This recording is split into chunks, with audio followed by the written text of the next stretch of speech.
Okay, welcome back to the Opperman Report. This is our second half of the live show. I'm your host, Private Investigator Ed Opperman. Don't forget, we're brought to you by Audible.com. That's right, audibletrial.com/Opperman Report. You go there, you sign up for free, get a free audio book. I think you get a month's free audio books. It's the greatest deal in town. All you got to do is go to audibletrial.com/Opperman Report. It's so easy. Just do it just to make me happy, okay? Because please, guys, I look at those numbers and I want to see some people go over there. I'm not wasting my time here. Now, we had the Reverend Pinckney on. I'm going to have a link on the Opperman Report blog to all his information where you can go and help support him and mail checks for him and mail letters and all that kind of stuff. Okay, now we're joined now with Michael Gray, who's a frequent caller, and he's the owner of InfinityHomePlans.com. Joe DeToma, who actually lived in the Bronx and used to actually, Joe, you used to actually guard the churches that were being robbed by this group, right?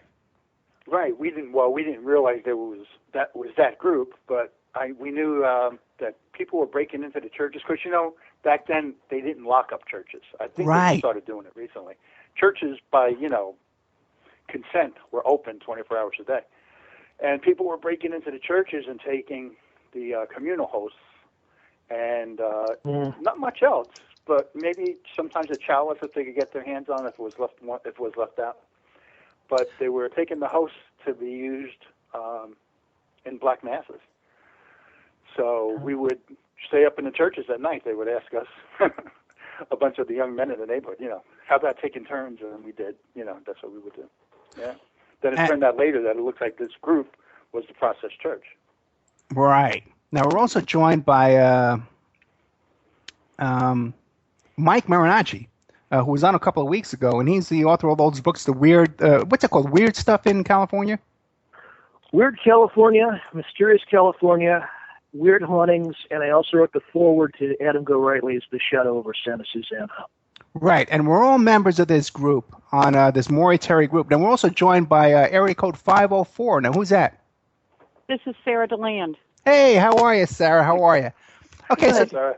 Well, Sarah, why don't you tell us a little about yourself, Sarah, and how you got involved in all this? Okay, I'm a forensic psychiatrist in New Orleans. I work for Tulane University, and I discovered the ultimate evil back in the late 80s or early 90s and have read it several times. I'm in the midst of rereading it. It's always first on my list of favorite books.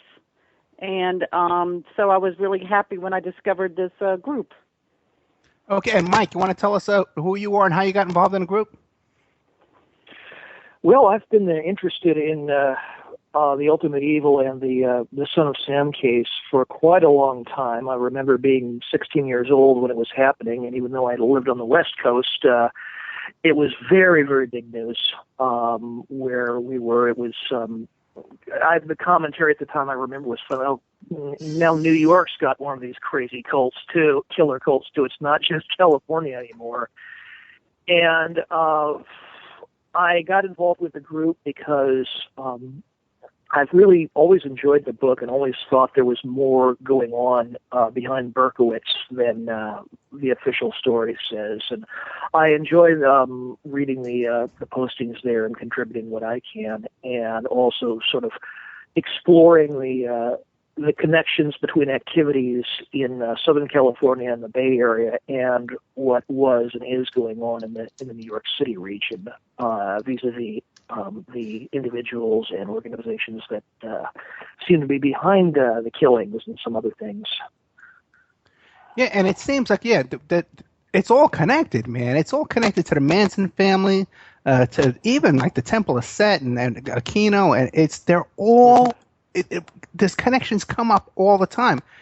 Even, I had on that guy who thinks his father is the Zodiac, Gary L. Stewart. Oh, yeah. Yeah, and we invited him to the group as well, too, and the author of the book. Oh. And he was coming out with some stuff in the after show that we did about how his father knew Anton LaVey and also knew Bobby Bouzoulet from the Manson family.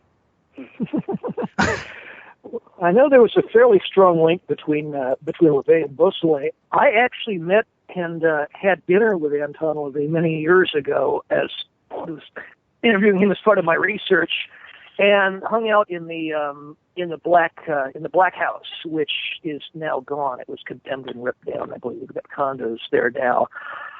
Fascinating character. I always say with him, I think he was first and foremost an old carny barker who really knew how to play up sensation and shock, and made a whole kind of funny career out of that. He, I think, was basically harmless. The people around him, some of the people connected with him, much less so. Beausoleil being a prime example. But that's my own take, having actually spent time with the man and done a bit of research on the COS and the groups that spun out of it. Again, Aquino, who was really kind of his lieutenant in the COS for a while until he split off and formed the Temple of Set.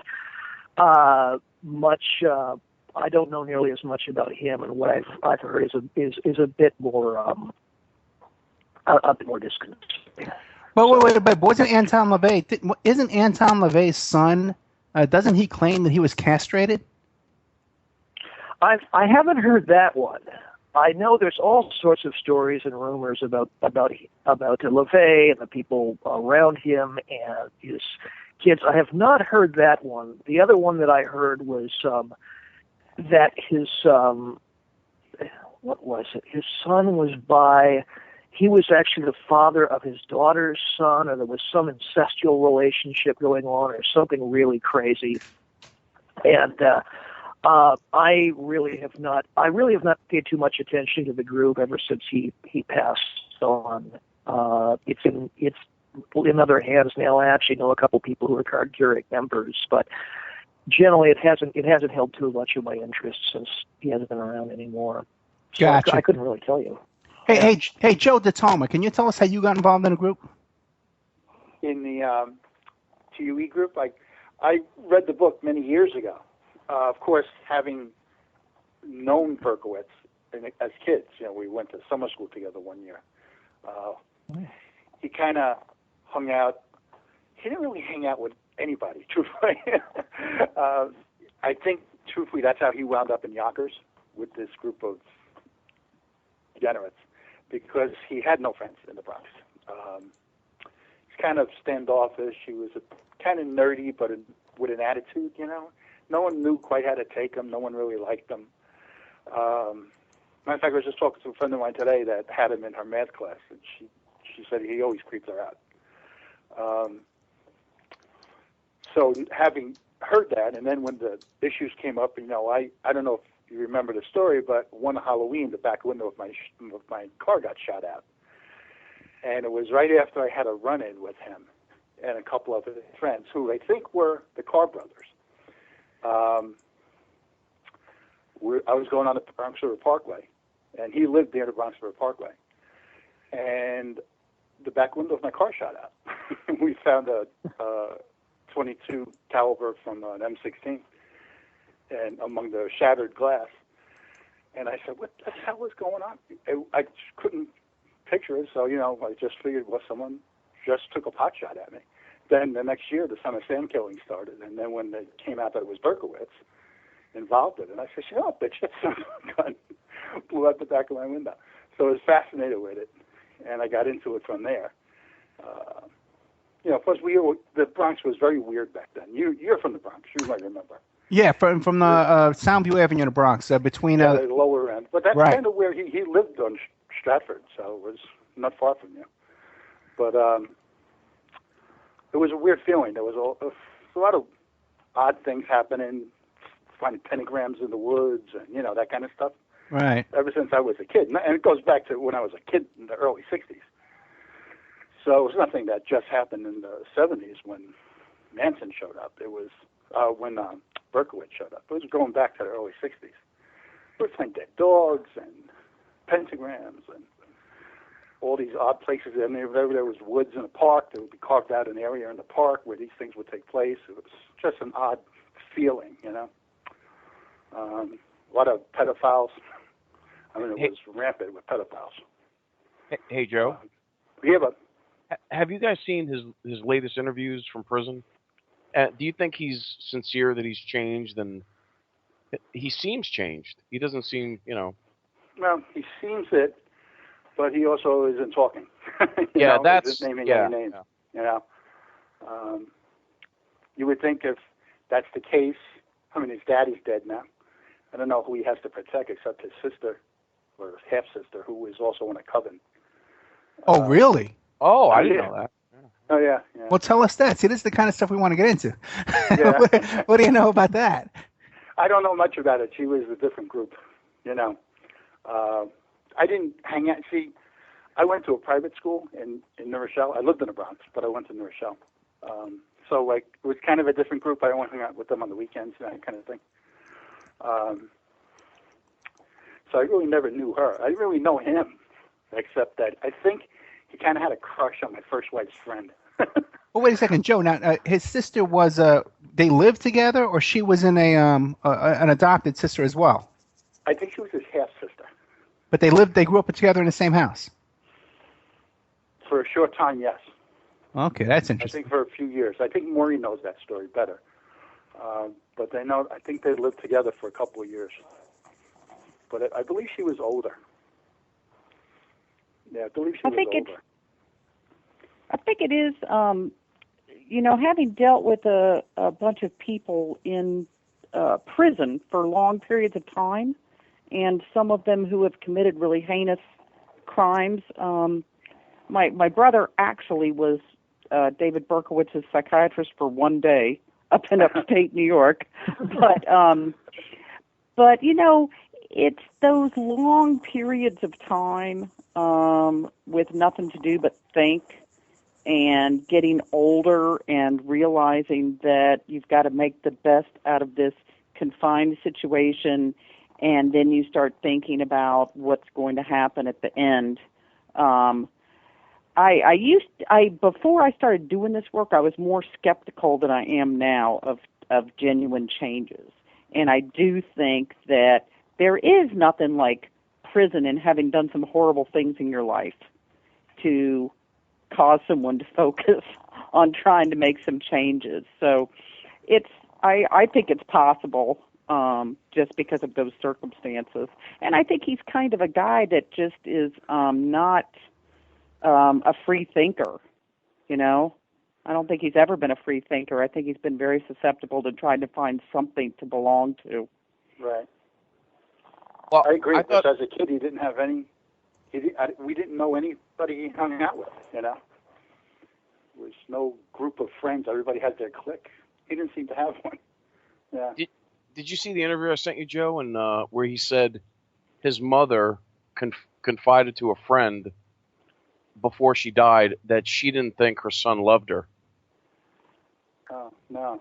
And the friend told him that after she died. She told Berkowitz biological or adoptive? No, that was his mother. The adopted one or the biological mother? The biological mother told a friend before she died, at the end of her life, that she did not think that her son loved her.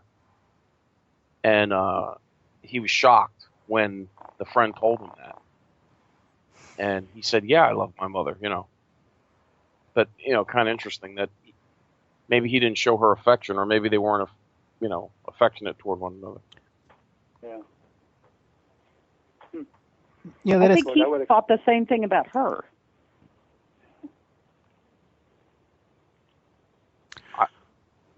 I don't know. That's sort of the impression I got from reading about the brief relationship that he had with the strained relationship that he had with his biological mother. But I could be wrong. Yeah, I don't know if there was much of a relationship between him when he found his biological mother, and how much there was there, or how much that had an effect. Did he find her before these murders started? You're asking me? I don't know. Anybody? Did anybody know? I believe he did. Yeah. Yeah, I think so too. Yeah. No, does anybody know anything about the stuff like that when Berkowitz was in the military? That people were saying that he was using LSD and stuff in the military as well. Does anybody have any information on that? Or what could have gone on there? No, but I do know he came back a lot weirder. Right. Whatever was left of him came back completely different. Because that's when I had that final run-in with him, that Halloween, I think it was in '75, I think. He was completely. There was nobody home when they looked in his eyes. Really? No. And by that point, he was already doing the kind of the killing the dogs and stuff like that in Untermeyer Park and that kind of stuff. Probably they were finding them there in Van Cortlandt Park. Yeah. Even in behind my house in Seton Falls Park, I lived up by Baychester Avenue. They're even in there. Every place there was a stand of trees, it seemed like there was. Yeah, right. Yeah, because like how the story goes is, and back in, I guess it was 1976, 77, the summer of 76, right? Or 77 it was. There was a series of murders in New York City of young women. They were getting shot, parked in cars, and walking down the street and stuff like that. And the murderer started sending letters to Jimmy Breslin and to the New York Daily News and stuff like that. It became a big celebrity case of this big celebrity serial killer. But then after they caught Berkowitz and they searched his home, the home had been ransacked and disrupted, and ordered that graffiti was painted on the walls. They moved furniture out and to make him look like he was crazy. Then after Berkowitz was convicted, he later came out and started admitting to, I think it was Maury Terry originally, that he was part of the satanic cult with these brothers, John and Mark Carr, who were the sons of Sam Carr, who lived right behind him, in a house right behind where his apartment was, and that's who owned the dog that he, Berkowitz had claimed, this dog made me do it, which was this crazy story that he made up, and a lot of people too think that he pled insanity, that he used an insanity plea, but he didn't. He pled guilty to these crimes. Then after meeting with Maury Terry, he confessed to a lot of stuff about involvement in this satanic cult with nationwide connections, including the Arliss Perry case and this group that this Process Church of the Final Judgment that had connections to Manson and stuff. And I'd like to read this document that Maury Terry just put on the blog November 3rd, just a couple of days ago. And this is a police report from the Immigration and Nationalization Service. And what it says is, further information received from the Los Angeles County Sheriff's Office indicates that subject organization ordered the death of Sharon Tate by Manson. They're talking about the Process Church. This information is not directly corroborated. Manson states he had no relationship with the process, but his followers, while incarcerated at the Los Angeles County Jail, were embroidering process emblems on articles of clothing they were making. Also, the process sent a representative to obtain a document prepared by Manson in jail about death. And I believe that was their magazine that was titled Death at the time. Then there's some part that's whited out, that Maury Terry whited out that we're not allowed to see, okay? But then it says, information that Sirhan, convicted slayer of Robert F. Kennedy, was contacted by the process and had attended some parties given by television personalities in behalf of the organization, where rites took place, usually dealing with sexual deviations and heavy drug use. Now, one of these parties took place at Sharon Tate's home. Okay, then Los Angeles investigators, Los Angeles was able to disclose that John Phillips of the Mamas and the Papas singing group was providing money for the organization's operations in Los Angeles, California in 1967 and 1968. It goes on to say that LAPD provided a statement from a close associate of Victor Wilde, indicating his part in the organization.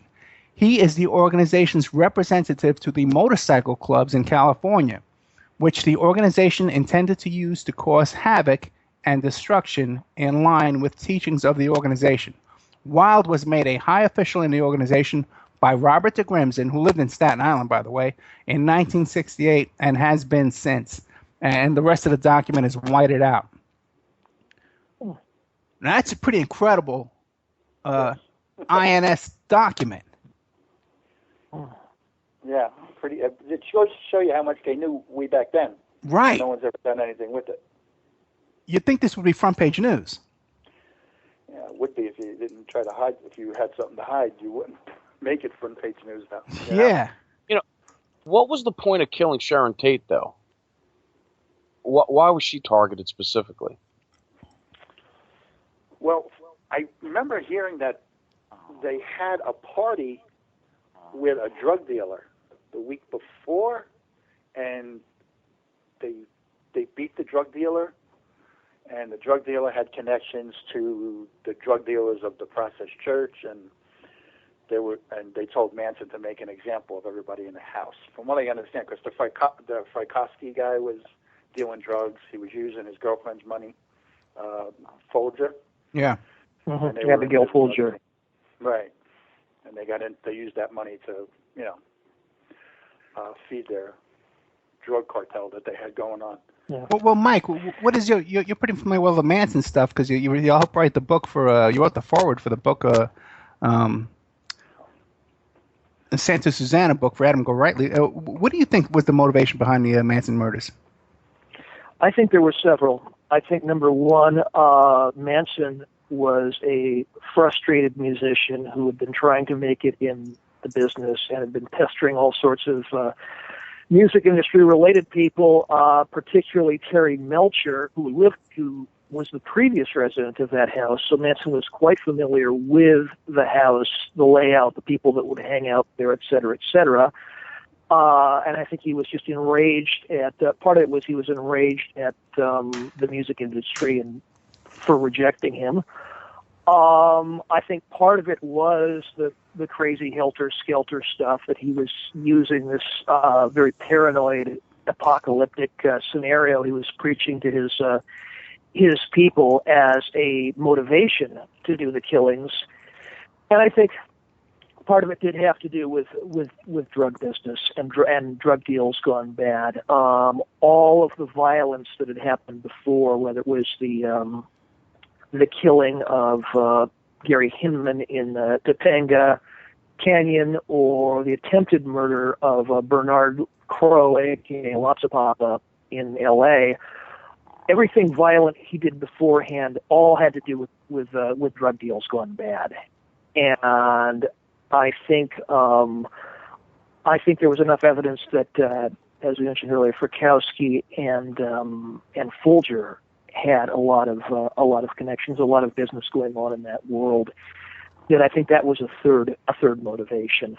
So it was really a combination of things. It was just, to use kind of a tiresome cliche, it was a perfect storm of reasons to go to the house and do what's often referred to as a blackout, which is when everybody on site is killed, so that there are no witnesses. But did Roman Polanski know it was he involved? No.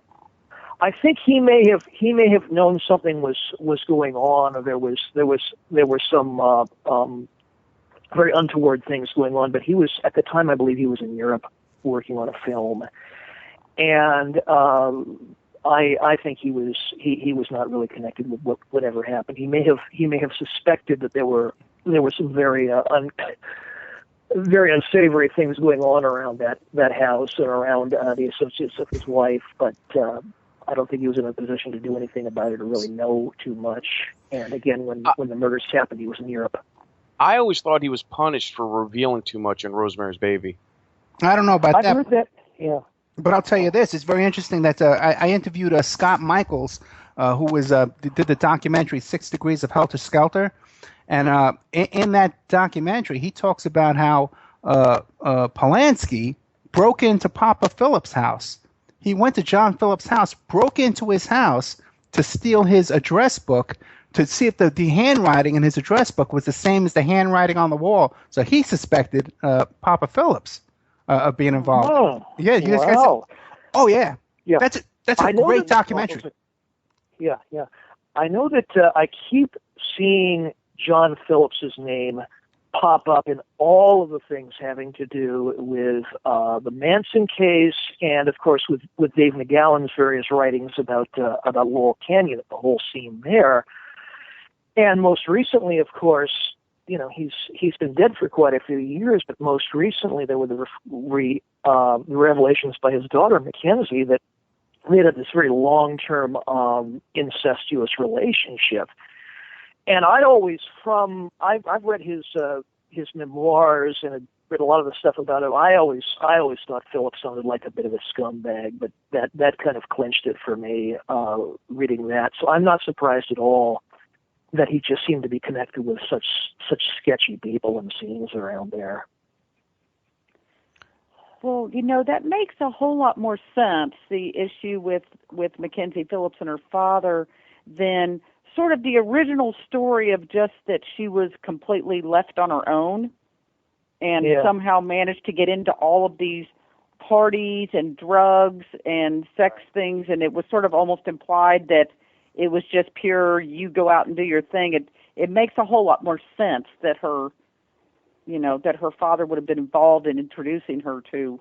Yeah, it seems that she just wound up in the same things that he was doing, like just by coincidence, Yeah. Yeah, so there was something going on there for sure.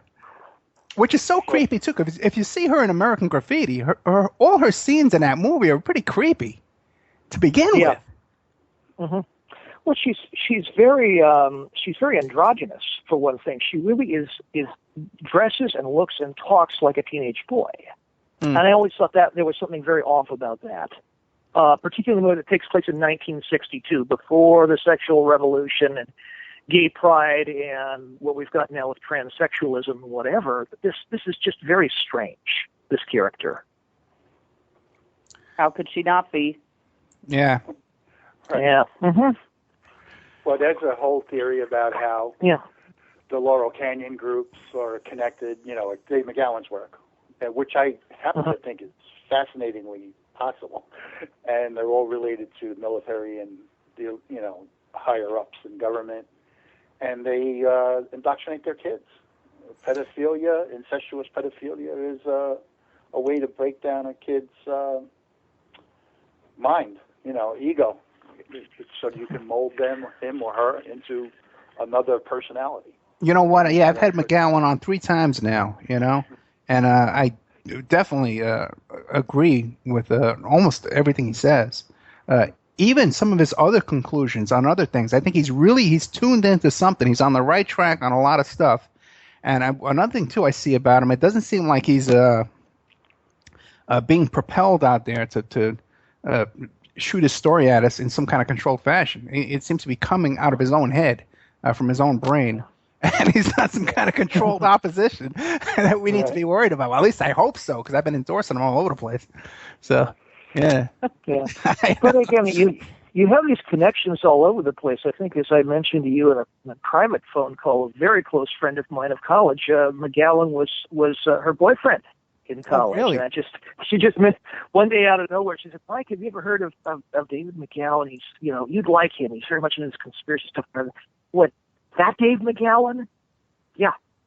It's funny how these connections just pop up out of nowhere. Often, I don't think these things are really conscious conspiracies. As I said on the last show, I think often it's just people that are involved in fringe worlds of one kind or another, whether that's drugs or conspiracy theories or non-traditional religion or military intelligence or what have you, just all kind of tend to start gathering together and cross-pollinating. And there may not be any real conscious thought behind it. It's just the fact these people are all, these demimondes all begin to kind of overlap.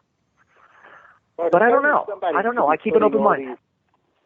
Someone could be putting all these different groups in the same orbit so that they eventually bang into each other for whatever reason that can be guided along. Yeah. The helter-skelter item is just fascinating because that's also the basic tenet of the Process Church. Right. Was to cause havoc. The Beatles came up with the song Helter Skelter. Paul McCartney was somewhat associated with the Process Church in London. I posted that on our page the other day. He had a pseudonym called Ian Giacomo. Right. Which is supposedly his name backwards, is what his name sounds like backwards vocally. And that's the writer of Paperback Writer, is Ian Giacomo. And that's the owner of the Indica Galleries, where Anita Pallenberg and Marianne Faithfull hung out, and they all related to the Process Church. And that's where John met Yoko. Yeah. And plus, there's a Process magazine in London at the time, and someone named Ian Giacomo, claiming to be a Polish movie director, which is fascinating, because Roman Polanski, of course, was a Polish movie director, was taking out ads looking for young women to voluntarily participate in satanic ritual abuse scenarios. So I'll tell you, I was. Oh, yeah. Go ahead. No, I'm good. Yeah. I was going to. That just reminded me of something. Is when the Shadow over Susanna was published, we had a publishing a book party for it at this. What is it? The Soap Plant La Luz de Jesus in the Los Feliz district in Los Angeles. And I read there, Adam did, a couple other people were reading, and the person in the audience, and I was astonished that he was there, was Mick Farren. Mick Farren, very famous British rock journalist who sort of divided time between London and Los Angeles and New York, and was sort of, in many ways, kind of a pioneer of punk rock. He had a band called the Deviants in the late 60s that were very proto-punk, very kind of ahead of their time. He was very close with the people involved with the Indica Gallery, and talks about them very extensively in his memoir, which is called Give the Anarchist a Cigarette, and it's a fascinating book. But I wondered, what is he doing here? And then I read later about the connections with the Indica Gallery, and then what you're talking about now, and it's just now it starts to make a little sense. Another person who's no longer with us, he was already in pretty bad health at the time he was there, and I believe a couple of years later he passed on. Well, there's an audio recording of Paul McCartney where he says he believes in magic with a K. Yeah. Yeah. Yeah, and that album that the Beatles did where they're walking across Abbey Road, with there's a Volkswagen there and everything. That picture was taken the same time the Manson murders were going on. No, wow. Really? Oh yeah. Yeah. I think there's by the way, too, and also, too, on the wall in one of the Manson hideouts, I don't know which one exactly, but it says 1, 2, 3, 4, 5, 6, 7, all good children go to heaven. That was written on that doorway before the Beatles sang the song. Right. Oh, yeah. And it was in that documentary, right, that the haunted house was in Disneyland was dedicated the day of the Manson murders. Oh, I didn't know that. Yeah. That's interesting. And what's interesting is they say, remember there's 999 ghosts in this mansion, and one of them will follow you home? No, I don't know that. I don't go in that haunted house that much when I go to Disneyland. It's kind of boring. That's my second favorite attraction there. My favorite is Mr. Toad's Wild Ride. Oh, okay. Yeah, we went to the Haunted Mansion like once or twice, and that was it. We never went back. I mean, the really obvious connection between the Beatles and Ritual Magic, of course, is the cover of Sgt. Pepper's, where in that whole gallery of faces, one of the faces that are people we like, as they explain later, is Aleister Crowley. Right. Mm-hmm. But also, too, in Help, they're doing the Crowley, the arm movements with those. You guys know what I'm talking about? Yeah. Yeah, that's in Help. Yeah. So way back in Help, they were into Crowley. So yeah, I don't know, man. I like the Beatles, but I don't trust them.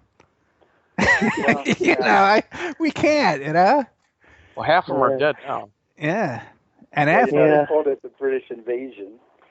At the same time as the Process Church was also a British invasion. You think about it, you wonder how much of this stuff comes from right the other side of the pond, as they say. Tom Sheridan would have probably something to say about that.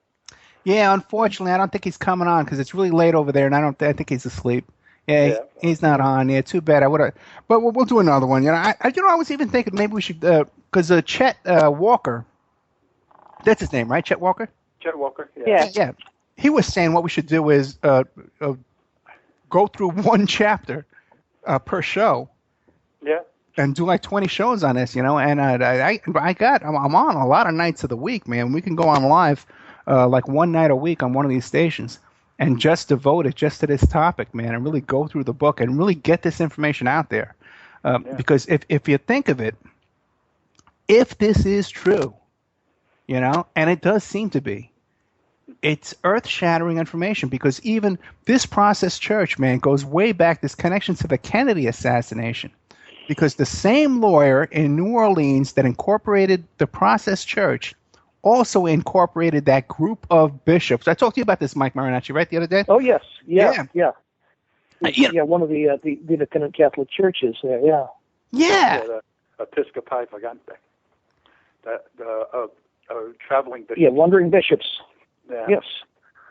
Yeah. And I know several of them, too. I know several people who have independent episcopates. Again, because of my own interests and connections. Yeah, all those ghost shows on TV, they always bring in a priest for an exorcism. It's not a Catholic priest. It's that from that group. Oh, really? Hey, you know what, Joe? When you talk a little closer to the mouthpiece on your phone, okay? Oh, I'm pretty close. Yeah. Okay. Also, do you ever see The Godfather? Yeah. In the scene where they're doing the baptism of the baby and at the same time killing all the people, all the enemies of Michael Corleone. Yeah. Yeah. That priest is one of those Episcopi. Wow. Yeah. Yeah. How do you know that goes. What's that?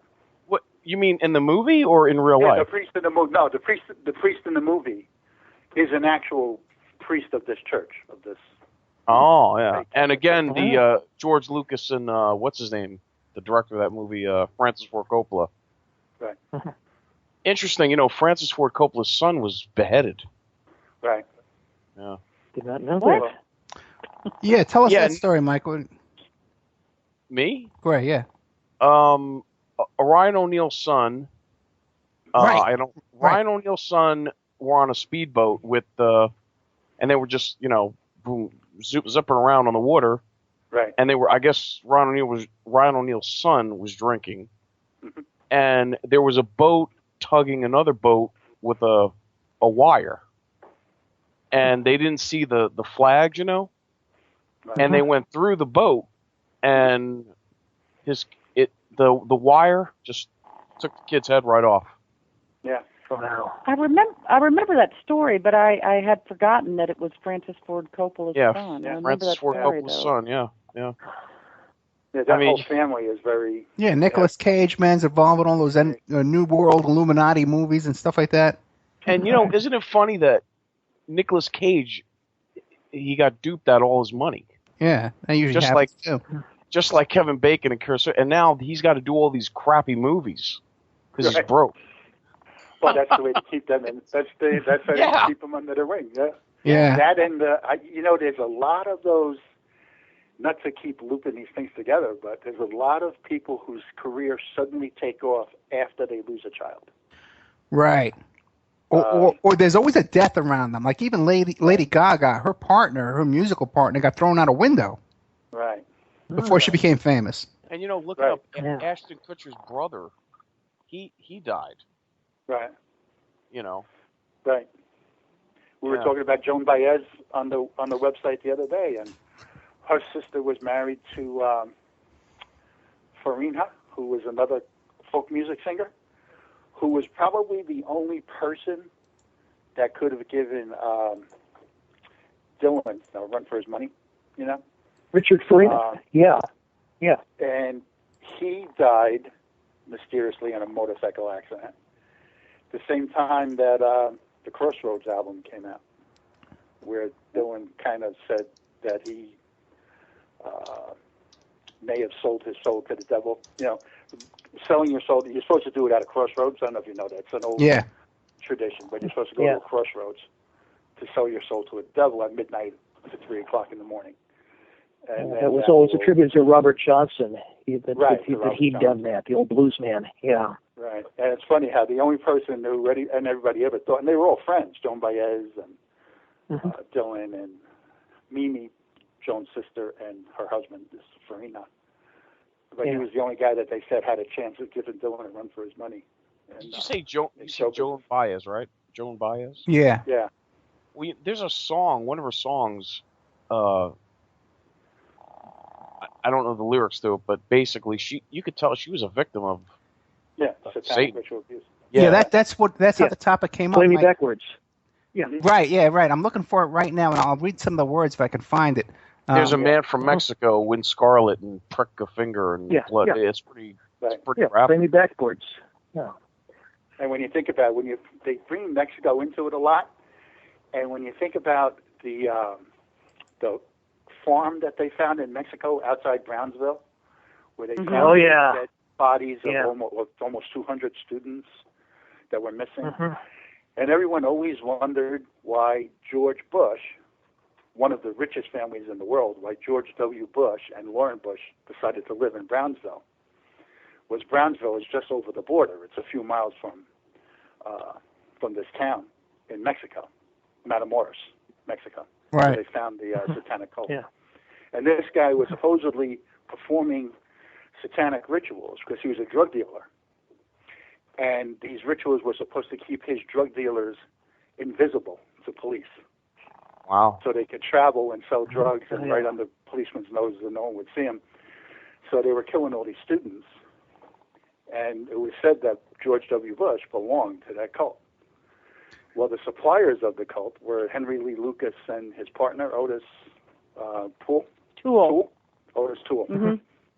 And the only death sentence that George W. Bush ever commuted while he was governor of Texas was Henry Lee Lucas's. Wait a second. Is it a fact that Toole and Lucas supplied victims to that cult? That's what they said. That's what they Henry said? Lee Lucas said. A lot of people are saying he was lying and over-exaggerating. Right. But he's the one that came up with it out of nowhere. The only people investigating that cult were Texas Rangers.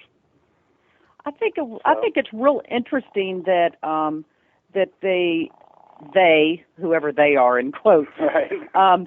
Tried again to really downplay that by turning that guy into just some money-hungry psychopath who just duped all these people into believing that he was this, cult master and could help them. It wasn't basically implying that it really wasn't a satanic cult. He was just pretending like it was in order to control people. And I think that that's just indicative of maybe people are just too freaked out to actually report it. Maybe it's just too frightening. I mean, Lauren Bush killed her ex-boyfriend at the same time in Brownsville, Texas. During this time, she ran him over supposedly by accident. No. They said it was a homeless person. Oh, I thought it was her ex-boyfriend. Oh, no. Wait, George Bush's wife went through a stop sign and crashed into her boyfriend, who she had just had a fight with on the phone, and was racing over to see him. And then her father was a judge or a local politician, and she skated out of that, man, with no problem. Oh, I thought they said she ran over a homeless guy. No, in the middle of the night. They might have said that. One of those deaths attributed in the orbit or circle of famous people. Well, Marvin Bush, there was an accident in front of his house where he crashed his car into his maid, his housekeeper. Really? Or her own car crashed into her, but she died in his driveway being run over by a car that was either she was driving it. Yeah, I think it was she was driving it. Okay, and she drove over herself. Okay. You ever see all the accidents in The Omen? Yeah, right. Yeah. It's like that. Yeah. Yeah. Well, I tell you, sometimes I think the movie industry is a little more out in the open than they're just giving us a signal of what really is going on. Hey, Mike. Well, they got Scientology steeped in there, and God only knows where that fits in all of this. Right. Yes. Well, they're tied in. The process was an offshoot of Scientology. Did you see that Dick Cheney tried to kill his lawyer friend? Yeah. With a shotgun? Yeah. Shot him in the face with a burn gun. Yeah, but that might have been an accident, man, because I think if Dick Cheney wanted to kill somebody, he could do a lot more quietly and without pulling the trigger himself. Yeah, but you know what? It's a way to send a message. Yeah, that's true, like too. This guy was a district attorney in Texas. And then not only that, kind of investigation going on when this happened, and it's a way to get people to back off. Yeah. And let's not forget, he gets shot in the face. Mm-hmm. The pellet matriculates to his heart. He has a heart attack on the table and almost dies. And then a week later, he has a news conference, and he apologizes to Dick Cheney. Yeah. Right. No, I'd like to apologize to Dick Cheney for putting him through this. Like, holy shit! For putting my face in front of that shotgun. My wife and I would like to apologize I don't know what to is. Cheney. If that's not a message to everyone, I don't know what is. Don't mess with Dick Cheney. Okay, we got another call coming in. Let's see who it is. Okay. All right, 845. Can you hear us? Yes. Okay, who are you and what do you got to say? Chet Walker. Just tell Ed to go with my idea to do a chapter a week on the ultimate evil. I like that idea. I am Ed. This is Ed here. Okay. And I'm typing on your board. Okay, and I like that idea. And I think that's something, because like I was telling the guys before, I'm on a bunch of stations, so we can pick one night and go live on another night during the week. Like I'm thinking maybe Saturday night on Para X, because there's a really smart group over there, by the way. In that chat room, those are really smart guys at 7 o'clock over on Para X Radio Network. And they're not familiar with this story at all. So maybe what we'll do is, once I get this whole situation straightened out with the mixer and Sam broadcasting and all this kind of technical stuff I got to figure out, we'll do one show a month, on this story, because there's just so much to get into and it goes all over the place. Yeah. Hey, so Chet, man, you got any other questions or anything you want to ask? Yeah, keep it. It's good workup. Okay, bro. Have a good night. All the best. Thanks. Yeah, Chet. Okay. Yeah, he's a good guy. I like him. Now, let me read some of this stuff from this song, though, from Joan Baez. She says, "You don't have to play me backwards to get the meaning of my verse. You don't have to die and go to hell to feel the devil's curse." And then she goes on a little bit here and gets really crazy after that. "I've seen them light the candles, I've heard them bang the drum, and I've cried, 'Mama, I'm cold as ice, and I've got no place to run.' Let the night begin. There's a pop of skin and the sudden rush of scarlet. There's a little boy riding on a goat's head and a little girl playing the harlot. There's a sacrifice in an empty church of sweet little baby Rose, and a man in a mask from Mexico is peeling off my clothes." Now that's pretty intense stuff from the first person text, Yeah. Sweet little baby Rose, Rosemary's Baby. See? Oh, that's kind of interesting too. Yeah, I didn't take that. Yeah. Yeah, right. Yeah, a baby sacrifice. They call it Rosemary's. I guess when they sacrifice a baby, it's called Kate was Rosemary's pregnant Baby. when it happened. Yeah. Yeah. Well, I sent out a message to Joan Baez, her people, to see if we can get her on the show, and I'll bring her on the show, but we'll talk about a lot of stuff. But that'll definitely be one of the things we get into for sure.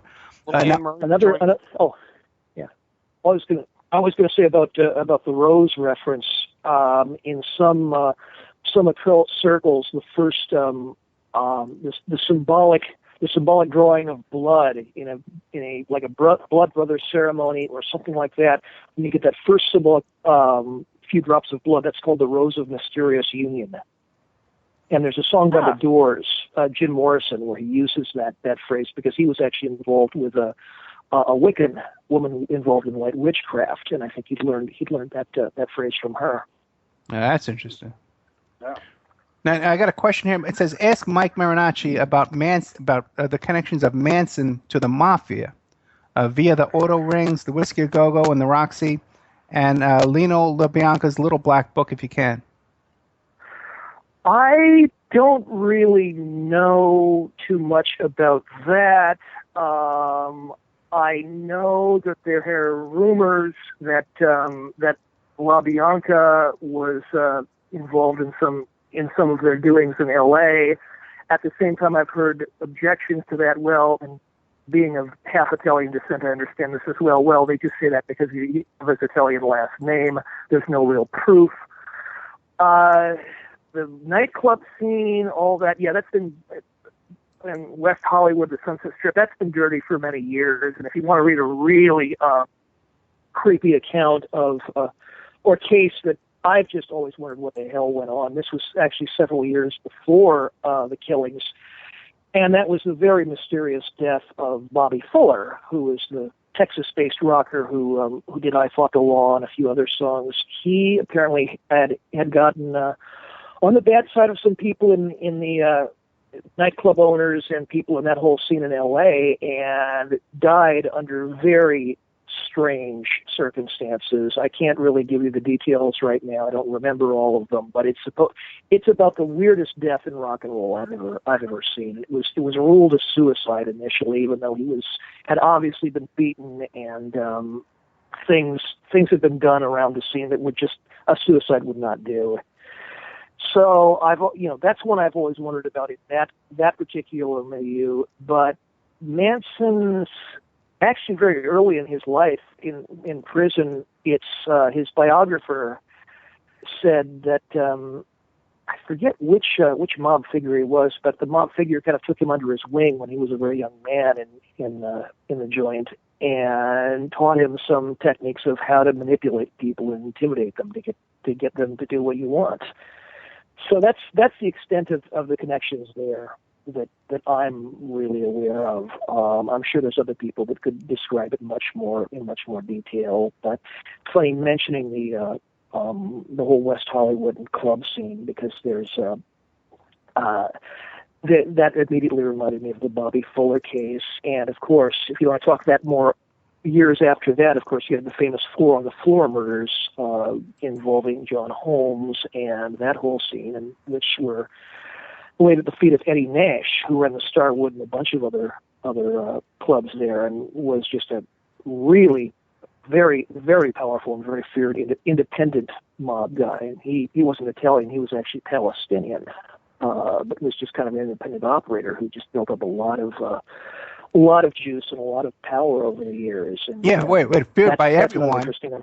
Feared by everyone, Oh, yeah. Except for Scott Thornton, who was Liberace's little boy toy, 14 years old, dating Liberace, and also Michael Jackson's lover, okay, who's in jail right now, by the way, too. I'm trying to get him on the show. You know where he lives right now? Yeah. He lives on the Bunny Ranch up in Reno.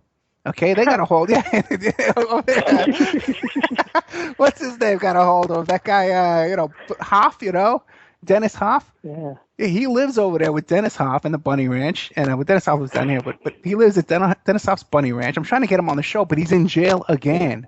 Okay, but he testified against Eddie Nash, and they gave him a witness protection program. Now, that's a fascinating guy. Yeah, well, he also he wrote that book that he made the movie out of, The Other Side of the Candelabra, about his whole relationship with Liberace. He would really be an interesting guest. Yeah, and you'd think, after doing a movie like that, mainstream movie, you got that PR department behind you, you could stay out of trouble. But they threw him back in jail. They threw him back in jail. Man, under the jail, they got this guy. I can't get a hold of him. Yeah. Hey, Mike, can I ask you a question? Nevada's a tough state. Yeah. Was there a connection between Manson and Eddie Nash? Was that question for me? Mike. Yeah. I thought you really might know. could not tell you. It would be possible. I know that Nash was definitely had an interest in the drug trade from the very beginning of his career, and of course we know that Manson was skirting around the edges of that scene and doing various deals. So I think there could have very well have been a connection between the two. I just have never seen any evidence of it or any references to it. Okay. I think again in that scene, probably in the mid-late '60s, anybody who was running drugs at that then, probably a lot of people just knew each other too. They may have just been aware of each other, but of course, once Helter Skelter happened and he was caught, I'm sure a lot of people who were connected to him just looked the other way. tried to cover up whatever connections they had. Who? I never knew him. Oh, yeah. Yeah. Well, Manson was also hooked up with the motorcycle club, the Straight Satans. Oh, yeah. And they were selling drugs. Mm-hmm. And that was probably done through the mob, I would think. You know? Mm-hmm. At least at the higher levels, the suppliers. Right. But then you had a lot of people. Yeah. I would always wonder what happened to him. He always intrigued me as, one of the characters in that whole scenario of a guy who was fine doing dirty business and going and rutting with the Manson girls and smoking dope and drinking beer, but when it came to killings, it was, no, I'm out of here. And well, they thought that he was a narc because of that. They thought he might have been a narc. Yeah. Yeah, he was Canadian too. He was a Canadian national, but he was in the U.S. at the time. So, hey, we're coming up to the end of the hour here, okay, and we're going to keep going on. We do an after show. We can go on as long as we want, but we are going to be dropping Hazy Radio at the end of this hour here. So I want to thank Scott Hare for helping us out producing as he does every week over at Hazy. But we're going to be continuing on CJ Moore's Radio. And we got with us tonight, we got Mike Gray from InfinityHomePlans.com. Joe DeToma. Hey, Joe DeToma is the author of a book called The Cult of the Black Sun. And I'm going to put a link to that book up in this the blog post for tonight, The Cult of the Black Sun, which dabbles in a lot of these areas here. It's a fictional book because Joe doesn't want to get killed. He wants to get the info out there. And then I'll put Mike Marinacci's. I'll put. Wait, Joe doesn't want to get killed. And I'll put Mike Marinacci's book on it. He has like 3 or 4 different books. And then what about you, Dina? Right, Doris, Dorothy, right? Sarah. 504 is Sarah. Okay. Yeah. Do you have a book or something like that? Nope. Okay, no book. Okay. Do you have anything you want to promote before we go? I'm not nearly as important as any of you all. I get that. That's what the boss always says. Yeah, right. Okay, so we only got a couple of minutes, and we're going to drop Hazy Radio. We're going to continue on with the CJMarsRadio.com. I want to thank Scott Hare again. I want to thank Zeta Ost, who's the owner of Hazy Radio. And don't forget, we're going to bring in Joshua Brookshire, too. And also, too, I want everybody to remember before we go tonight, and we drop Hazy, is that good old Reverend Pinckney, okay? The guy, he needs our prayers. He needs our support. And I would really like everybody to, before the night's over, if you can just visit his website and just even send him an email or something like that of support to the good old Reverend Pinckney that was facing 7 years in prison on some garbage, trumped-up forgery charges. It's just ridiculous. But you can reach him. Come on, where's good old Reverend Pinckney here? At bhbanco.org. That's his website. That's where his PayPal thing is. His phone number is 269-925-001. And it's Banco, 1940 Union Avenue, Benton Harbor, Michigan, 49022. So I think we're going to take a little break here and run some commercials. Cindy, are we all set up to run those commercials now?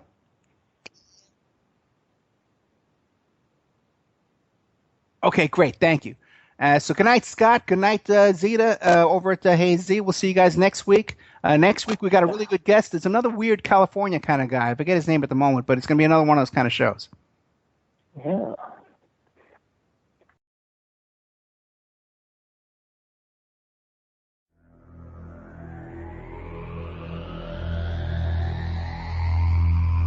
You are listening to WCJV Digital Broadcasting, Youngstown, New York.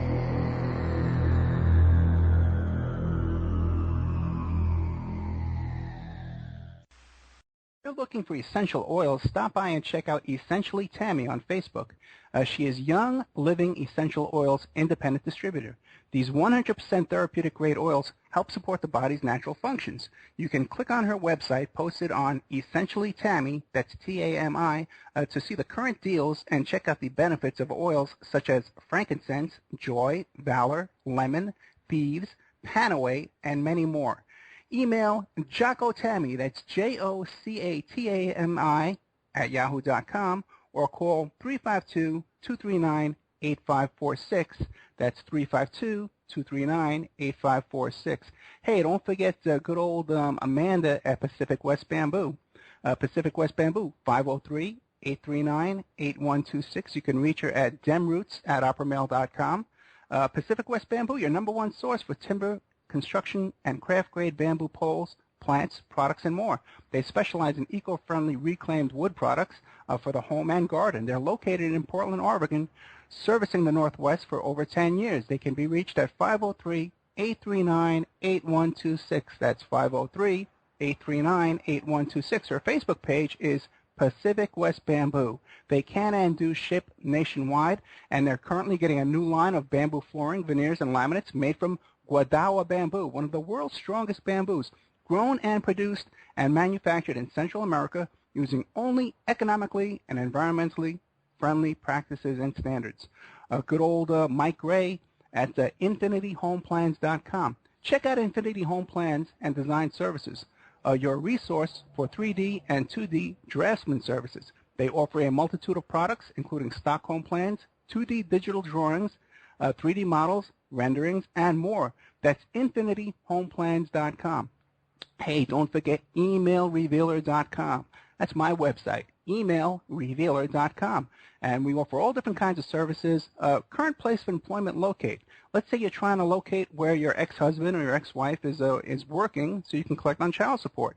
You contact us, we can locate their place of employment for you and help you collect on that child support. Let's say you think that your husband or your wife is cheating on you. Give us their email address and we can trace it back to online dating websites and dating services. So we have a multitude of services on emailrevealer.com. Hey, don't forget the New World Mexican Women.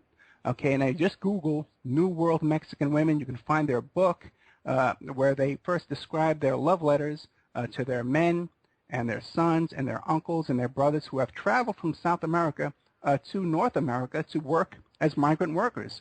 But the women down in this town there in Guerrero, Mexico, they want their men to come back. So they've written these beautiful love letters, and they've put them all in this beautiful coffee table book. First, the letters are written in Spanish, handwritten. You can see pictures of the people writing the books. And then it comes on after that, and it's typewritten in English. And then also, too, the second half of the book is teaching you how to make authentic Mexican jewelry from these New World Mexican women. You can find their book on lulu.com. It's only $19, or you can download the digital edition for free. That's New World Mexican Women, and it's a two-part book where first part is the love letters, and the second part is the making the handmade jewelry, the authentic Mexican jewelry. But you can also contact them, too, as well, if you want to get a deal on wholesale jewelry from Mexico, from these women. It's the Opperman Report. Join digital forensic investigator and PI Ed Opperman for an in-depth discussion of conspiracy theories, strategy of New World Order resistance, high-profile court cases in the news, and interviews with expert guests and authors on these topics and more. It's the Opperman Report. And now, here is investigator Ed Opperman.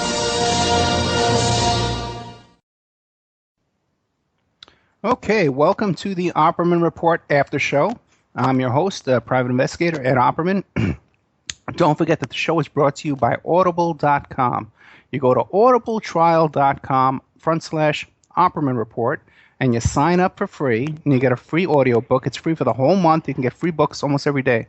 So we're here now on cjmarsradio.com and 365 Live. You can find the, the archives. Oh, by the way, the archives go up on hazyradio.com, too, during the week, like Sunday or Monday. But you can also find them on youtube.com, on the Opperman Report YouTube channel, and you can also find them on our Spreaker channel. And if you subscribe on both of those spots there, you don't need to contact me and say, hey, when the archive's coming up, because you'll get a notice that it's coming up. If you subscribe on Spreaker, if you follow us on Spreaker, you'll get an email when new content goes up. And just imagine, You won't have to email me and ask me when it's going up. I know it'll be tough. Not hearing from me on a Saturday morning at 6:00 in the morning.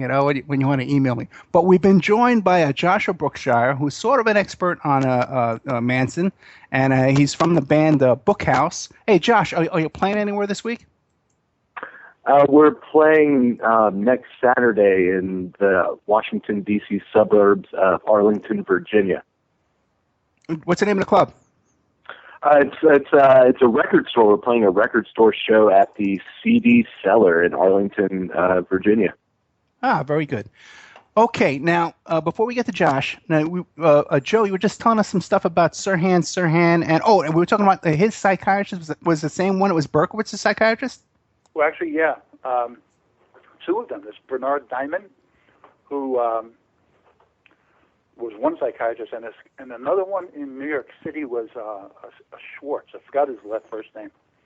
But Schwartz was a CIA kind of psychiatrist involved in the MK-Ultra program that was supposedly discontinued in the 1970s. But Schwartz's specialty, in his words, I read somewhere, was that he would put into people's minds the idea that a crime was committed, they were told to commit a crime by a demon, which kind of is exactly what Berkowitz came up with after talking to the psychiatrist, was the demon dog told him to kill everybody. And yeah, so it's pretty interesting. They were also had dealings with Sirhan. Yeah. Right. Now, and I believe Mark David Chapman. I think one of them also had interviewed Mark David Chapman. Well, that's fascinating. Now, one thing I found interesting, too, is now David Berkowitz, one of the things he told Maury Terry was about the connections of the Process Church to the murder of Arliss Perry in California. And it turns out that her husband, I think his name is Bruce Perry, he's a psychologist. And he got involved in giving therapy to the children at Waco, the siege of Waco. Oh, yeah. Yeah. Oh, so, did you ever meet him, Sarah? No, have not. I didn't know that. There's connections popping up everywhere. It's really overwhelming. Yeah, it's like playing 6 Degrees of Kevin Bacon. And it seems like everybody's in on it but us. Right. The 6 people on this call are the only ones I can trust. The name that keeps popping up in psychology too is Jolly and West. I think. Oh yes. Infamous, yeah. Mm-hmm. Well, what's that? Tell us. Well, he was the guy they did for McVeigh. He was the psychologist they called for McVeigh, and I can't remember the other one that they used them for. Do you know Michael Marinacci? I have heard the name again and again connected with alleged mind control programs. I know he was part of something at UCLA, like the Center for the Study of Violence, or something like that. I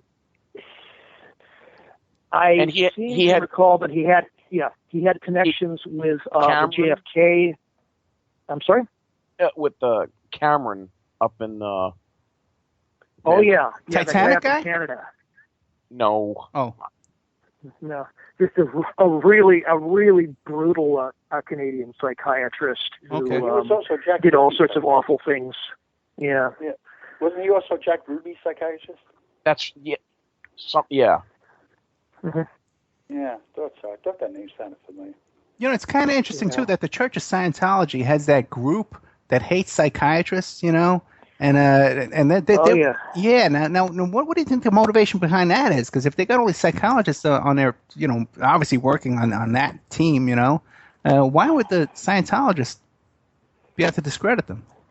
Because I think that L. Ron Hubbard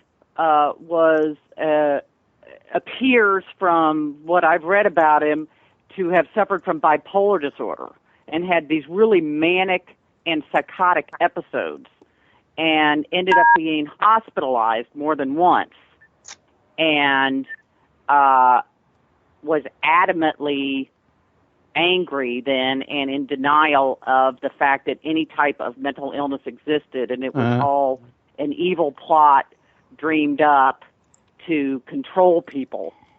And that's my understanding of where that came from. So mentioning the fact that it's possible that there's mental illness and psychiatrists is like, blasphemy, I guess. Yeah. As a longtime student of the whole scene around Scientology and Hubbard, I would agree. I think the man had it was really his whole personal fear. I know I'd once been told, well, he was secretly terrified that if he was ever taken in and examined by a psychiatrist, that he'd be committed. And so it became this whole thing of to wipe out psychiatry because it was evil and because mental illness, as commonly understood, does not exist. There's a whole period, and right after he got, I think when this really started happening, right after he got out of the Navy in World War II, where he was beginning to be observed very closely because of his personality and some things he'd done during the war, and I think that's where he really began to develop this hatred of the whole, what he calls psychs, that whole world. Hey, Josh, I know you called in because you want to talk about some Manson stuff. What do you got on your mind? Can you hear me? Yeah. Is my audio coming through all right? You're okay. Yeah. Okay, yeah, I know. But like you were saying about connecting things and how there are people on the call that maybe we have the information and we don't know how to put it together, there's one thing that I definitely think connects the process with you to Joe DiToma's Black Sun onto my question that I'm grateful that you relayed to Mr. Marinici. I'm sorry if I'm mispronouncing your name, sir. And this regard, close enough. Marinici, I'm sorry, man. My bad, yeah. dude. That's okay. But connecting it with Charles Manson, I don't know if anybody's ever watched the documentary Charles Manson Superstar, directed by Nicholas Schreck, the former Satanist who's actually married to Dina LaVey. But there's a comment in there about how Charles Manson really believes in the Gnostic deity of Abraxas, the temporal demon that controls both good and evil. And if you look at the process ideology, despite its obvious leanings towards National Socialism, they do believe in the extreme duality of good versus evil, and they see themselves as the agents of chaos that are going to initiate Armageddon. So there's this part in his interview where he talks about receiving a letter from none other than Rudolf Hess before he died, the Nazi war criminal. Oh, yes. And Charles Manson wrote him a letter, right? A whole, long spiel. And Rudolf Hess replied with one word, and that was Abraxas. So that ties in the Nazi leanings of the Process Church with the avowed white supremacist ideology of Charles Manson. And it goes just in one big circle, so it's hard to deny these things. I don't know if anybody on this call has ever heard that before. Comment. No, the Abraxas thing, I've never heard that one. About the Rudolf Hess has fascinated me since I was a kid. They kept the whole prison open just for this one guy. Yeah, in Spandau prison, I believe the name was. What was he? He was the one. They want to know. Yeah. He was the one that flew into England, right, and got caught. Right. Mm-hmm. And got caught. Yeah. Right. Yeah. And they said he was flying to Aleister Crowley's castle, is what they said. Oh, really? Yeah. And he went down in Scotland. Yeah, he got shot down in Scotland. Yeah. So, although by that time, I think it Crowley had long given up that castle by Loch Ness. At that point, he was just a broke pensioner living in London. But still, that he went to Scotland is interesting. Well, so was there like a meeting set up between Hess and the Royals to discuss them? Because what I heard was they were going to do a back deal with the Nazis and basically turn England over to the Nazis. Well, that was the thought. Was But what the history books have said, it was all in Hess's head. But he was convinced, that he was going to. That's what he told Hitler. I'm going to go and stop this war, before it goes any further. And we have many friends in England, and supposedly that's what happened, and he got shot down. And Hess was also heavily with the pre-Nazi, the occultic groups, the Thule and the Vril Society. Hess was very big into that theosophical occult thing, even before he met Adolf Hitler. Right. So he had all this knowledge before the war even started and all these things, and at the end of it, he was, until Charles Manson overtook him, he was the longest-serving prisoner in world history. Like, he had been in there for 20, 30, 40 years at that time when they didn't keep people in jail for very long. He had, like, some crazy world record for it. Yeah. There's also a okay. Yeah, there's also a theory that the guy that they had there, that they said was Hess, was not Hess. That the real Rudolf Hess had died earlier, and there was an imposter being kept there for some arcane reason having to do with the relationship with the Soviets. I couldn't provide more details. I've just heard that theory being bandied about. Interesting. I don't know how much I would buy into it, because if it was a double, it's very important to note that Rudolf Hess supposedly died in his cell on the day of like a cosmic conjunction when the stars in the sky aligned at a certain point. It was I forget what the name was. It was something in the mid 70s or something like that, some big astronomical New Age event, and he happened to just drop dead in the middle of the night in Spandau prison. And they had a whole prison just for him. Yeah. A big one too. They had Albert Speer was there for a while, but then he was let go in the early '60s. It's just Hess never got out. Yeah. Right. I guess they don't have private detention in prisons there. So was Hess the one that was the real driver behind the occult stuff with the Nazis and Hitler, or did they have a couple of other people too that were pretty strongly driven? Himmler, who was the head of the SS, was very heavily involved in that stuff.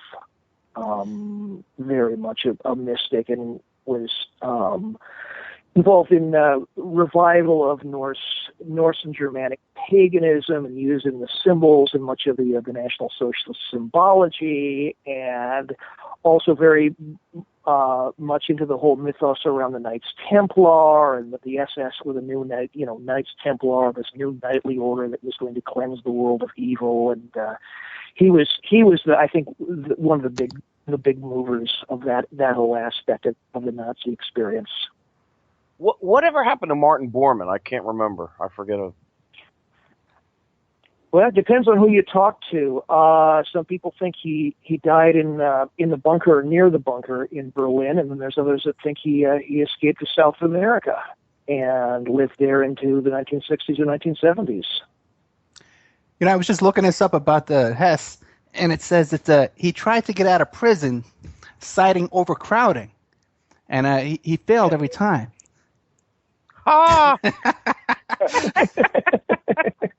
Okay, listen. I'm not a big World War II. You like that? Okay. Okay. Let me ask you this, because now, Mike, you're saying that Mike Marinacci, you were saying that you're a big study of Scientology. Now, have you ever noticed all connections to the O.J. Simpson trial to the Church of Scientology? No, I was not aware there were any. I did not follow the Simpson trial that closely.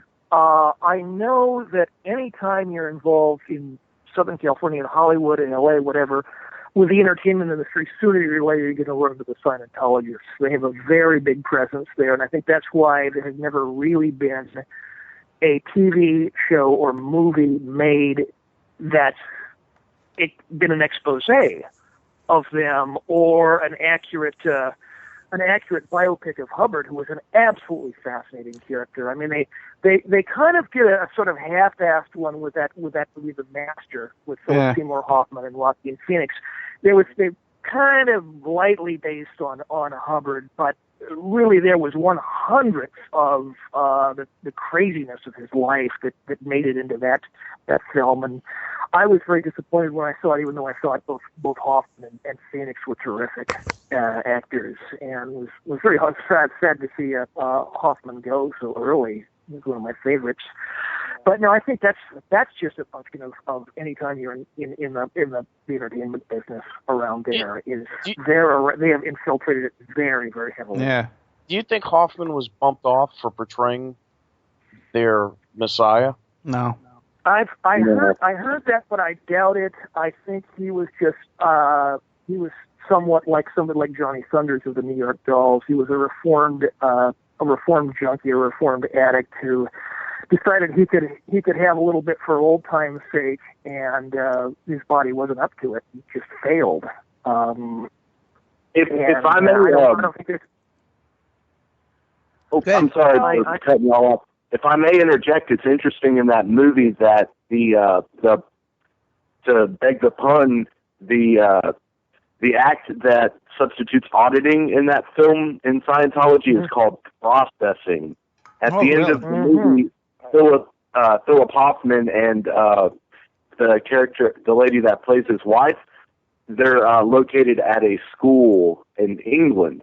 That entire movie, honestly, is a story about initiation where Joaquin Phoenix plays the profane or the person that would be like initiate into like a mystery school or an occultic thing. And it proceeds through 3 acts, the first 3 steps of initiation. And at the end, Philip Seymour Hoffman says, if you're not with us now, you will never be with us throughout eternity. So it's basically setting it. That movie, if you look at Paul Thomas Anderson's career, he's Boogie Nights. Everyone knows that. Punch Drunk Love. What is it? There Will Be Blood. When Boogie Nights came out, when the day Boogie Nights premiered, his father died, and the actor that played the pedophilic producer in Boogie Nights, the Colonel. I don't know how many of you guys know the movie Boogie Nights. Both of those actors died on one day and then the day after each other. And Philip Seymour Hoffman has passed away. He frequently uses the music producer John Bryan, which was connected with a very famous Los Angeles and Portland area musician, Elliott Smith, who Paul Thomas Anderson directed a short for, who was found dead with double stab wounds, and it was ruled a suicide, even though... Elliott Smith. Yeah. So there's a little... I like Paul Thomas Anderson's movies, but I believe that he might be tied in with a little bit heavy things, especially if you watch the deleted short from The Master. It has this in an entire thing. It's called Slow Boat to China. It's filmed with pieces that were cut out of the movie, and it includes a part where Joaquin Phoenix is left to entrust a secret, a box by himself by Philip Seymour Hoffman. And he opens it, and it's just one single burst of flame. Then he closes the box and never mentions it again. It's left out of the movie. The entire movie is, I found it to be one of the best movies I've seen in a long, long time, but it is very heavy with symbolism and occultic nature. I just wanted to throw that out, and I'm sorry for stepping on the conversation, guys. No. That's interesting. Yeah. Just certain things in there I just wondered about why they were put in the movie, like the whole scene in the house when there's the party and he's imagining all the women are nude. And what's that all about? And Philip Hoffman singing, I know exactly what you're talking about. It's almost like he's seeing through the superficial nature and seeing what is really going on, almost like program breaking, if you know what I'm saying. Yeah. Emperor's New Clothes.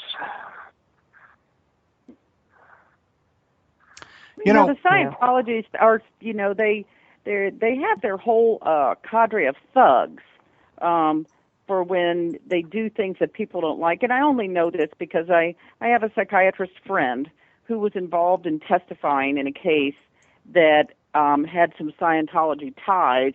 And this was several years ago, but I mean, I don't know if they've changed, but he had people like ring the doorbell, and when he or his wife came to the door, there'd just be somebody to take a picture of them and then go back out in their car and drive away. And that kind of stuff happened all the time. So while Philip Seymour Hoffman probably wasn't bumped off, nobody knows what stressor, triggered his relapse. Yeah. So who knows? Yeah. So whenever They have a long. They're very litigious, and one of their lawyers is Greta Van Susteren. Yeah. Who was, just think how much she molded the OJ trial. Yeah. That's where she got famous from. Oh, okay. Yeah. Oh, wow. Yeah. Yeah, and why is she hanging out with Lindsay Lohan? Oh, bro, that's a whole nother story. Lindsay Lohan's so deep, forget it. Yeah, that's. I was going to say that their whole litigious strategy comes from something said by Hubbard himself. He said, anytime we're opposed, anytime we're in trouble, take our opponents to court and just ream them in court. He said something like make flames dance on the roof of the court of the court building. His whole position, it was kind of inculcated paranoia to his followers that everybody who opposes us, everybody who's outside of the church is either insane, stupid, and or criminal, and should be treated as such. And any opposition to us is by its very nature and by its very definition out of bad faith and out of evil, and should be opposed completely and destroyed completely. It's a very, very dangerous attitude that he started and has been kept going in the church all these years. Yeah. Well, he was big in the Church of Satan too, with Jack Parsons. Well, that was the OTO. That's a bit different. I know. Yeah, he was. He was working with. Well, he stole Parsons' girlfriend and his boat and a lot of his money. I know that whole story. And Parsons, of course, came to a very odd end himself. An explosion. There's a couple of very good books about him, biographies of him. One is called Sex and Rockets, and the other one I forget what it's called. But fascinating character, Jack Parsons. And he was having an affair with his mother. They're all living in the same house. They don't. They never confirmed that. There's stories about that. There's stories that the cops found films of him having sex with dogs and weird stuff. And it's never. There's no real evidence that I've heard those stories, but he was pretty out there for his time. But I don't think he was. I haven't heard anything. His wife became a protege of Kenneth Anger, right? Marjorie Cameron. Cameron. Yeah. Now, what do you guys think of this guy Peter Moon and the story he tells about Parsons and stuff? I'm not familiar with it. Okay. I'm not familiar with that either. Okay. He's a frequent guest on a lot of shows. Well, Peter Moon, I've read some of his books. Okay. Now, he claims that Mark Hamill and Duncan Cameron, were making pornos at their beach house. Did you hear that? Did you read that? Well, there's all kinds of stories about that. Manson stole some video equipment. He was making kiddie porn and porno and stuff like that. And then also Polanski, too, that there was all kind of films in his house as well. Right. So, it seems to be a theme. Involving some fairly famous people, I've heard, or at least that's the rumor that went around, and that it was confiscated allegedly by the LAPD and has never seen the light of day since. But yeah, that story keeps coming up around the Manson case. And then you got Roy Ray. Maybe not so much Manson, but the people around the Cielo Drive house and that whole scene were doing this sort of very kinky stuff and recording it on film. And you got Roy Radin in the Long Island, and all of those stories about the movies that were being done. And I had friends that went to parties in that house too, and they were talking about all the porn stars. Yeah. Porn stars that were out there, and little kids that were at the parties, and there were young kids using drugs and having sex at these parties. Well, that's a good way to control people. Look at the right. You mean like actors like Drew Barrymore and the Feldman and Hames and all that? Wow. And look at what was that girl? I forget her name now. I forget. I can't remember. The one from the Welcome Back, Kotter? No, the one.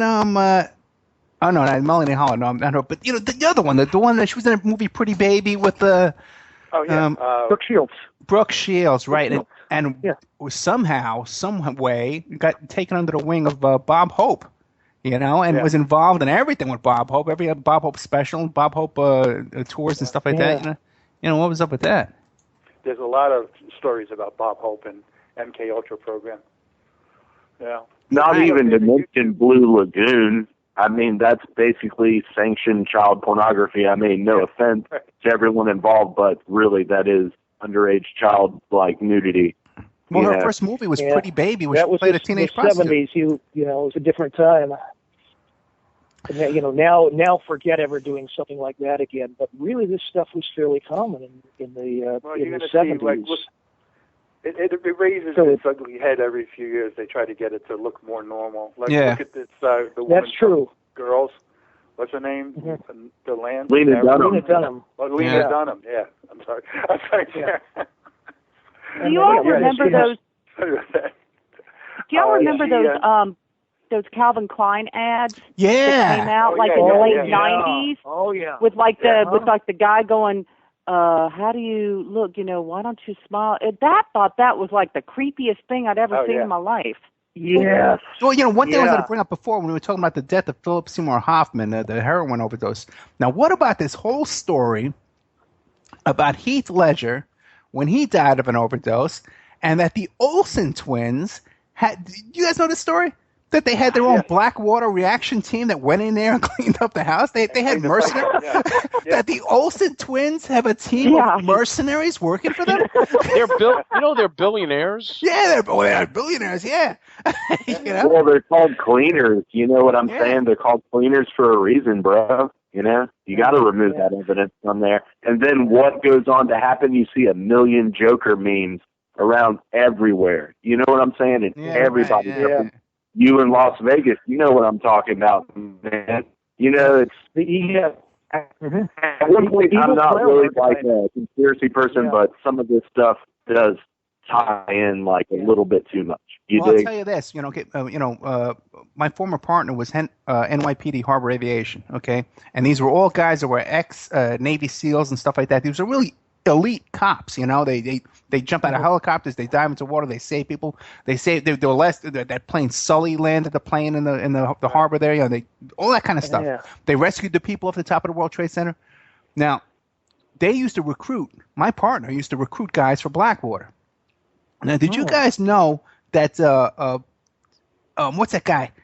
The guy who did the Fahrenheit Michael Moore. Michael Moore has a Blackwater. Yeah. His bodyguards are Blackwater guys. Wow. The same guys that were over there in Iraq defending that guy who was involved in 9/11. Yeah. Some of the same guys. You know what's funny? In that video documentary, Fahrenheit 9/11. Bremer. There was the Ambassador Bremer. He had a Blackwater team over there in Iraq, and some of the same guys, the same actual people defending him, were walking around defending Michael Moore. But they're also doing all the work for Monsanto. Yeah, I bet they are, Yeah. Go ahead, Mike. What? Oh, well, I was just going to say, in Fahrenheit 9/11, he comes right up to that line of accusing the Bushes of 9/11 being an inside job, but he doesn't cross it. Right. But, I mean, he ties the Bushes with the Bin Laden and Bass and, how they were in bed together, with and all that, but with the Saudis, but he doesn't come and say it was an inside job, Yeah, he likes living in that $5 million house on the lake. Yeah. So probably like living, period. Right. Right. Yeah, it's true. Yeah. Because he's got that team around him now. Who knows if they're guarding him or they have him in prison? Oh yeah, they go either way. Because there's a fine line when you got bodyguards around. Okay, we're at the half hour. Cindy, you want to take a little break here and play some commercials? So we take a little break here and get a glass of water. Okay.